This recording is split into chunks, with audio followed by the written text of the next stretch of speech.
This is Brian Gibbons, and I'm talking about a lease option assignment. Lease option assignments, in my opinion, are a good way for new people that don't have a lot of money, marketing money, to get started in real estate. So I'm just going to go through the basics of what we do. The first thing we got to do is we got to find a property. Now, if you're already wholesaling and you find a property and it's a nice house and it's in a good neighborhood and it's got a good school district and it's a safe street, it's a 3 or 4 bedroom, and it's at least 2 baths. I'm going to repeat that, at least 2 baths. Then it might be a lease option assignment deal. Now we have lead sheets that we use, and we got to know the existing financing. Why? Well, if the existing financing isn't attractive, like a fixed rate note, it's not going to work. So, what's the next step? Let's say that you get a seller and we talk to them on the phone, we fill out the lead sheet, they have good existing financing, the property's in good shape, it's a good location, they have no equity. What do we do next? Well, we walk through and inspect the house. We want to make sure that the house is a good product for a buyer, a home buyer that's got a couple of kids and they want to sink their feet. I call it they want to sink their feet. And if it's got snow in the area, I really recommend you have a walk-through garage. You know, nobody wants to take their groceries in from the outside. Now, structuring the terms offer. Well, the sales price has to be based on comps and market rent, and generally we do a 1-year lease. Why? Because it's just safer. Do a 1-year lease and then you have the option to extend or create a new lease. Alright? Highly recommend you only do 12-month leases. The next step is you close with the seller on the agreement. This is what I use. I use a lease and I use a straight option, and then I use a letter of intent. Now, because of Dodd-Frank and so forth, it's a lot cleaner to use no rent credits. The letter of intent spells out to the seller that I want to lease your property in the name of my LLC and then assign the deal for a fee. And they know about that up front. That's very, very important.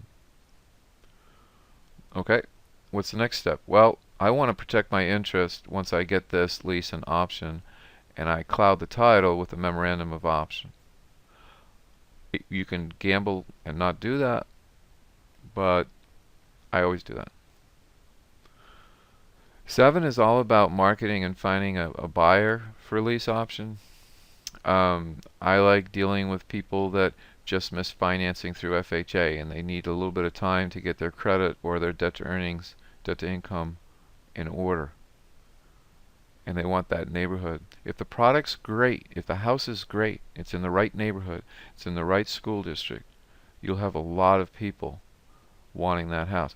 If you get a house that's in a war zone or it's not in a safe neighborhood or on a busy street, you're not going to have a lot of buyers. So you got to think, I'm a family of 4 or 5 people. Do I want this house? Think like the buyer when you walk through the house. Now, I do a little unusual mechanism here for the tenant buyer. I use an earnest money agreement, and the buyer puts down 50% of an option fee. Sorry, there's a misspelling. It should be OF. 50% of an option fee to hold the property. Now, they have 7 days to do an inspection. If they waive the inspection, then after those 7 days, they need to be able to come up with the other 50%. Now, I also use an attorney's office. A lot of people don't use them. I like to have the attorney prepare the lease and the option, and then they sign it at the attorney's office. Why? Because the buyers feel more comfortable. And any earnest money is made payable to the attorney's office or the title company. So, on step 8, we sign an agreement. Let's say it's a $5,000 option fee. Then they would put down $2,500. They have another 7 days to get the other $2,500 plus first and last month's rent. Now, the next step, buyer finishes paying the other 50% of the option plus first and last month's rent at the attorney's office, the way I do it anyway. And the buyer feels more comfortable about cutting a check to an attorney's trust account or a title company. And lastly, the seller and the buyer both sign a new lease and a new option and an option release document. The option release document is the way I do it. And on the option release document is this saying here: for property contract assignment, negotiation, and option release fee. That's what they're paying the fee for.